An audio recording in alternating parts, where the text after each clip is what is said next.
Hello everyone, welcome to Sanmarga classes. 21ನೇ ಪ್ರಶ್ನೆ, ಭಾರತದ ಮತ ಪ್ರವರ್ತಕರು ಎಂಬಂತಹ ಚಾಪ್ಟರ್ ಇಂದ ಈ ಕೆಳಗಿನ ಪ್ರಶ್ನೆಗಳಿಗೆ ತಲಾ 8 ವಾಕ್ಯಗಳಲ್ಲಿ ಉತ್ತರಿಸಿ ಅಂತ ಕೇಳಿದ್ದಾರೆ. ಬಸವಣ್ಣನವರು ಮಾಡಿದ ಕಲ್ಯಾಣ ಕಾರ್ಯಗಳು ಯಾವ? ಬಸವಣ್ಣನವರು ಮಾಡಿದಂತಹ ಕಲ್ಯಾಣ ಕಾರ್ಯಗಳು. ಬಸವಣ್ಣನವರು ಸುಮಾರು 12ನೇ ಶತಮಾನದ ಕಾಲಘಟ್ಟದಲ್ಲಿ ಜೀವಿಸಿದಂತವರು. ಓಕೆ, ಸೊ ಅವರು ಆಗ ಆಚರಣೆಯಲ್ಲಿದ್ದಂತಹ ಮೂಢನಂಬಿಕೆಗಳು, ಆಚರಣೆಗಳು ಮತ್ತು ಕುರುಡು ನಂಬಿಕೆಗಳನ್ನ ಖಂಡಿಸ್ತಾರೆ. ಸಮಾಜದಲ್ಲಿ ಆರ್ಥಿಕ, ಸಾಮಾಜಿಕ, ಧಾರ್ಮಿಕ ಸುಧಾರಣೆಯನ್ನ ತರುವಲ್ಲಿ ಅವರು ಪ್ರಮುಖ ಪಾತ್ರವನ್ನ ವಹಿಸಿದರು.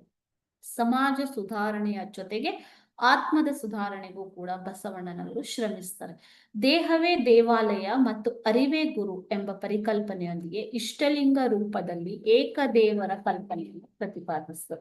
ಅವರು ಕಾಯಕ ಅಂದ್ರೆ ಕೆಲಸ, ದಾನ, ದಾಸೋಹ ಮತ್ತು ಇಷ್ಟಲಿಂಗದಂತಹ ಹೊಸ ಪರಿಕಲ್ಪನೆಗಳನ್ನ ಹೊರತರ್ತಾರೆ. ಶಾಶ್ವತವಾದದ್ದು ನಾಶವಾಗುತ್ತದೆ, ಕ್ಷಣಿಕವಾದದ್ದು ಉಳಿಯುತ್ತದೆ. ದೇಹವು ಶಿವನ ವಾಸಸ್ಥಾನ, ಕಾಯವೇ ಕೈಲಾಸ ಎನ್ನುವಂಥದ್ದನ್ನ ಪ್ರತಿಪಾದಿಸಿದವರು ಬಸವಣ್ಣನವರು. ಬಸವಣ್ಣನವರು ಕಾಯಕವನ್ನ ಒತ್ತಿ ಹೇಳ್ತಾರೆ ಮತ್ತು ಕೆಲಸದ ಸಂಸ್ಕೃತಿಯ ತತ್ವಗಳನ್ನ ಎತ್ತಿ ಹಿಡಿತಾರೆ.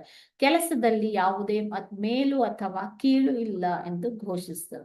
ದಾಸೋಹ ತತ್ವದ ಮೂಲಕ ಸಂಗ್ರಹಣೆ ಸಂಸ್ಕೃತಿಯನ್ನ ತೆಗೆದು ಹಾಕ್ತಾರೆ ಮಕ್ಕಳು. ಓಕೆ, ದಾಸೋಹ ಅಂತಂದ್ರೇನು? ದಾನ ಮಾಡುವಂಥದ್ದು, ತಮ್ಮಲ್ಲಿ ಇರುವುದನ್ನ ಬೇರೆಯವರಿಗೆ, ಇಲ್ಲದಿರುವವರಿಗೆ ಹಂಚುವಂಥದ್ದು, ದಾನ ಮಾಡುವಂಥದ್ದೇ ದಾಸೋಹ. ಓಕೆನಾ. ಮಹಿಳಾ ಸ್ವಾತಂತ್ರ್ಯ ಮತ್ತು ಸಮಾನತೆಯನ್ನು ಕೂಡ ಬಸವಣ್ಣನವರು ಪ್ರಚಾರ ಮಾಡಿದರು.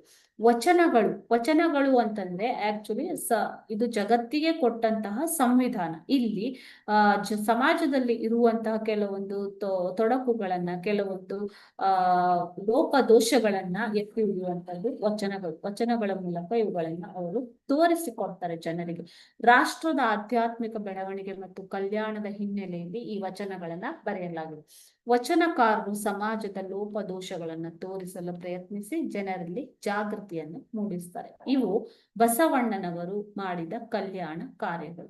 ಇದರ ಜೊತೆಗೆ ಅವರು ಜಗತ್ತಿನ ಮೊಟ್ಟ ಮೊದಲ ಆಧ್ಯಾತ್ಮ ಸಂಸತ್ತು ಎಂದು ಕರೆಯಲ್ಪಡುವಂತಹ ಅನುಭವ ಮಂಟಪವನ್ನ ಬಸವ ಕಲ್ಯಾಣದಲ್ಲಿ ಸ್ಥಾಪಿಸ್ತಾರೆ ಮಕ್ಕಳು. ಓಕೆ, ಅನುಭವ ಮಂಟಪವನ್ನ ಸ್ಥಾಪಿಸಿದರು. ಓಕೆನಾ. ಸೊ ಇವು ಬಸವಣ್ಣನವರ ಕೊಡುಗೆಗಳು. Thank you.